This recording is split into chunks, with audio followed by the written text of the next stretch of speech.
In the last hour, North Korea launched a missile, a cruise missile, and the IAEA has not been able to get into North Korea, although there had been previous agreements. How worried are you about their weaponization of missiles in terms of nuclear threats?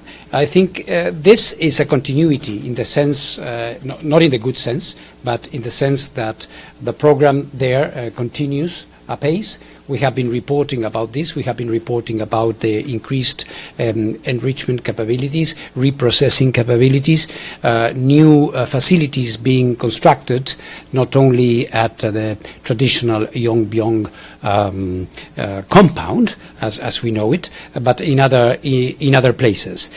So this, which is part of something different, as you know, the IAEA as such is not looking at missiles capability, but is aware of that. Did you find anything that could prove that Iran is still developing nuclear weapons? And secondly, we heard a lot of rumors that you're probably going to campaigning for the next Secretary General. Mm-hmm. Can you confirm that? Well, first of all, of course, when it comes to Iran and our work, there's a sort of a pattern that when something happens, a resolution is approved somewhere here or in Vienna. Normally, Iran has replied by reducing their cooperation with the IAEA. This is something I regret, and I have said repeatedly to our Iranian counterparts that should not be the case.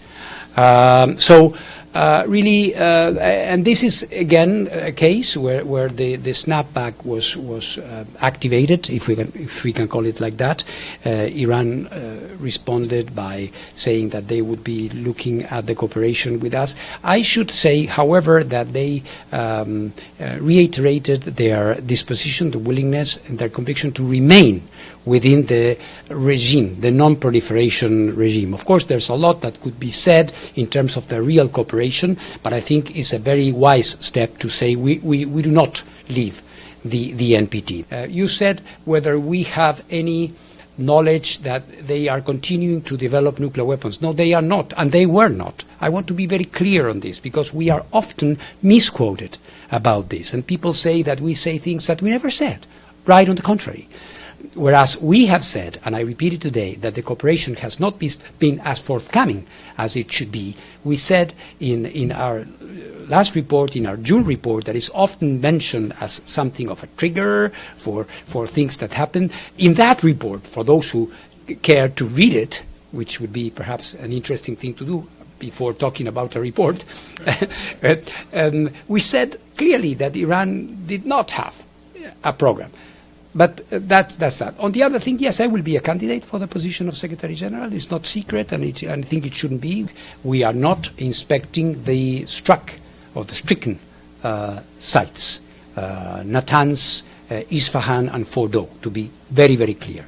We are in discussion with Iran. They are arguing that for security reasons there should be a discussion on how this is going to be done, but one cannot say that there is not, we are not having a conversation. And I think in terms of what we are seeing, we're not seeing anything relevant that would give, this is the reason of how I answered to your colleague this morning, we do not see anything that would give rise to hypothesis of any substantive work going on there. So it's just movement at the site, not movement of normal movement. Goods. You know, these are big industrial sites. What do you think is the single most biggest problem the UN is facing right now, and why? What made you decide to run for Secretary General, and what is it you think that you can contribute at this very existential moment for the organization? Thank you. Let me be careful in addressing this. I will, of course. I never avoid any question. For starters, we all know that the selection process has not formally started.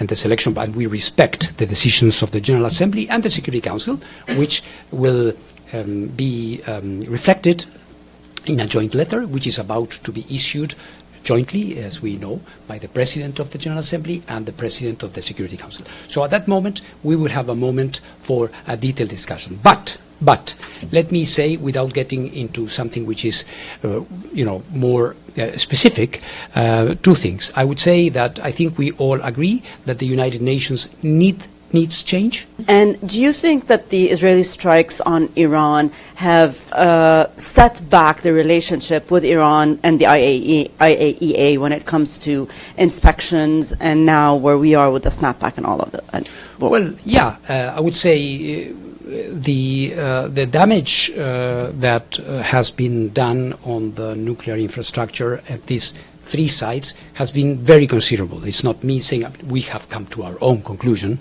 but I think the government of Iran has acknowledged this very, very clearly, and others as well. So I think there is no doubt about this. And of course the fact that this has, for obvious reasons, set back the nuclear program in Iran considerably. You can have different metrics, and there is no exact measurement of that, but it's very, very, very considerable. How do you explain these contradictory reports? It's not contradictory. This is the truth. Iran is not making nuclear weapons. No, you are saying the satellites imaging don't show any acceleration in uranium enrichment. Yes.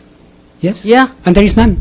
No, but you say in the part of your sentence, you are saying and you are claiming about the movement around Iran's uranium storage.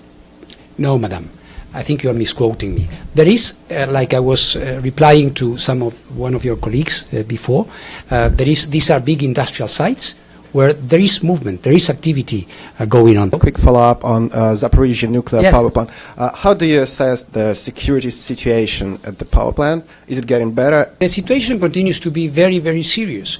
And the fact, as I was saying earlier, that we needed to mediate between the two sides to obtain a silence or a deconflicting or a truce, however you may wish to call it, so that the repair work could be done on the Dniprovska line, on the Russian control side, on the Ferovsplasna line on the other side, proves it.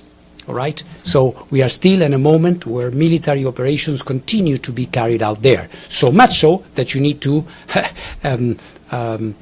broker truce, silence, so the electricians can go up the poles and make the repairs.